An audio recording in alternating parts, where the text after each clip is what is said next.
Celaena is an assassin, so she is constantly in her mind thinking of how many different ways she can disarm the guards, how many people she could take out before they could stop her, how many ways it'd be so easy to just kill the king because he's sitting right there. There were so many descriptions of her saying how easy it would be to do this, and I'm like, if you really want freedom that bad and you're that highly trained, then do it!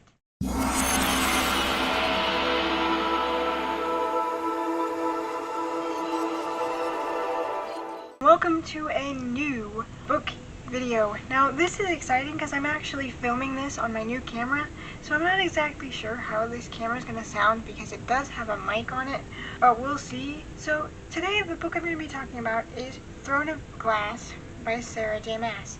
Now Throne of Glass is not one that I physically owned. It was an audiobook that a friend of mine sent because she thought I would like it. And so let's talk about it.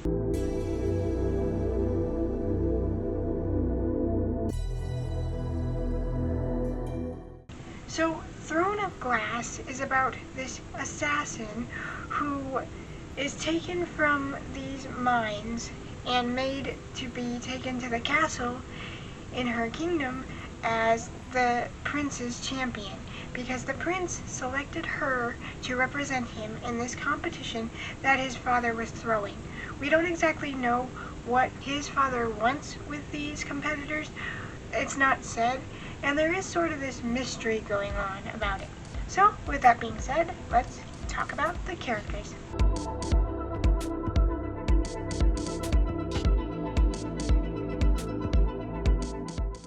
So, the characters are Celaena Sardossian, who is the assassin, and she is actually 18 years old. But, being that she is so successful at being an assassin because she started when she was 8, so she was assassin for 9 years because she was stuck in this camp for a whole year before she was taken to the kingdom. Celaena is kind of snarky. She's always ready to throw people's words back at them. She doesn't care. We see Celaena being brought to the castle and being introduced to not only Chaol, who is her main guard and the one that brought her from the kingdom. He is kind of stoic and won't let her get away with anything because he is a dedicated guard. He doesn't want to let Celaena out of his sight for a second for fear that someone could wind up dead. And then there's Dorian, the crown prince of the kingdom, and kind of the love interest to Celaena, and the one that chose my phone just went off, sorry. The one that chose to have Celaena as his champion. And again, we don't know what his father wants with these champions. It's not explained yet. And we see them kind of work together. And there's also this princess called Nehemia, and she befriends Celaena. And then you have, of course, one of her competitors, and the top competitor, Cain, who is competing to become the king's champion along with these other competitors. There's also another champion called Nox, who kind of becomes like Celaena's friend and someone she's kind of tutoring and trying to help. So those are our main cast of characters. So with that being said, let's get into my thoughts about this book.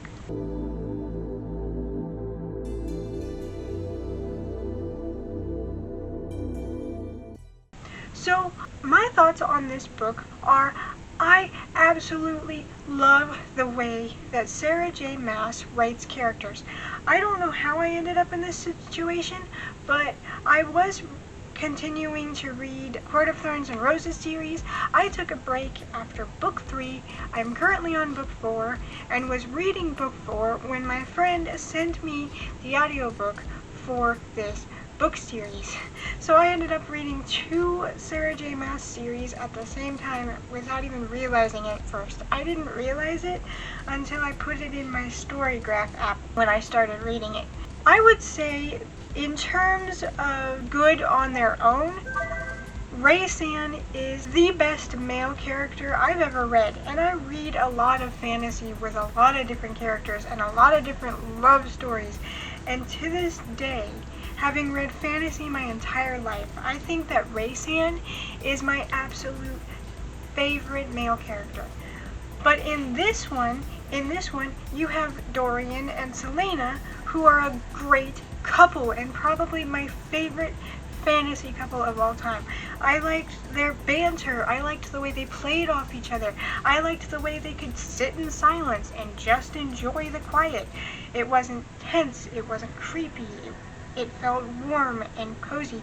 And then the next second, they're quipping at each other like an old married couple who have been together their entire life. And it's so cute. And I think they are one of the best character couples I have ever read. So not only did I found myself smiling every time Dorian and Celaena interacted, but also they were funny. They had genuine chemistry, and there were moments between them that literally had me laughing. Like, I would listen to this audiobook while out on a walk, or while doing chores, or while working on thumbnails for YouTube videos. And there were moments where I just laughed out loud, even outside on a walk. On top of Celaena being chosen to represent the prince as a champion in these competitions for whatever the king has planned for them, there's this mystery going on because the contestants keep winding up dead. And I mean dead. Organs gone, just brutally ripped apart. And that is one of the things where, like, if you don't like body horror or you don't like gory descriptions, this book probably isn't for you, because it does tell you exactly how these people have died. And Celaena does describe how many different ways she could take someone out, because she is a trained assassin who has been a trained assassin for 9 years technically, because she spent a year of it in a prison camp and couldn't really train. There's that. The thing that I didn't like as much was the reveal for who the one behind the champions dying was, because they were literally my first guess. And I guessed other people because I'd hoped that the author wouldn't have been so obvious with the twist villain, but sadly no. My first guess was correct. That's the part that took this book from being a 5-star to a 4.5 to me. I started rating books on Storygraph. And if it wasn't for the super obvious twist villain, I would have given this book a full 5 stars, because it was genuinely enjoyable. I liked the mystery of what's happening to the competitors and why are they being killed. I like okay, the king has gathered all these champions to see who's going to represent him, but what does he want them to represent him for? What is his goal here? And why take one of the deadliest assassins of your age and want her in the castle? Why put her in the castle? It's like there's these motives to it, and you don't know what he's up to. So there's that, there's who's killing the competitors off, and there's also Celaena seems to stumble upon this connection between the spirit world and the normal world, because she ends up meeting the original queen of the kingdom, who tells her, you have to track down this evil in the castle and you have to stop it. And she's just like, whoa, why me? Why do I have to stop this? Why do I have to do this? And I really enjoyed it. It was suspenseful during the competition scenes where you saw the champions going head to head for the title of King's Champion. The love story and the connection between Dorian and Celaena was absolutely freaking adorable. The friendship between Celaena and the princess was good. The final battle between the remaining champions was like, you know, you're on the edge of your seat. And this was so good.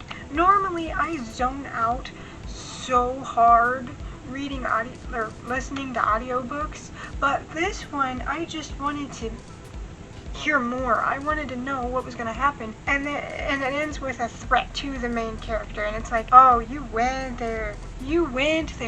Now my main complaint with this book was not only that the twist villain was literally the first person I guessed was behind it, but also Celaena is an assassin, so she is constantly in her mind thinking of how many different ways she can disarm the guards, how many people she could take out before they could stop her, how many ways it'd be so easy to just kill the king because he's sitting right there, or just kill Kale, or kill Dorian, although she likes Dorian, so of course he's fine. But there were so many descriptions of her saying how easy it would be to do this, and I'm like, if you really want freedom that bad, and you're that highly trained, then do it! Stop, like, word vomiting it to us, and do it. Like, you clearly are sitting here saying it would be so easy for you to escape, especially when she finds a hidden passage that leads to the outside world, and she's like, no, I shouldn't. And I'm like, you've been talking about nothing but escaping, and how easy it would be since you got here, and now you have an opportunity and you're not taking it. But other than those two things, this book is such a good time. It will have you laughing. It'll have you suspensed. It'll have you wanting to read more and not being able to put it down. And the audiobook was actually decent. It was a good audiobook. And I really, really, really cannot wait to start the second one. And also, I think I'm going to finish... Nope. Hold on. That right there either today or tomorrow, and then start the final book. And then who knows when I'm going to start the audiobook. If it's nice tomorrow, I might start it on my walk. I don't know. I want to read more. And the fact that it ended with a threat to the main character, I'm like, oh, not so much a cliffhanger, but I want to, ooh, I'm so excited. So that's all for me today, and I hope to see you next time. Bye.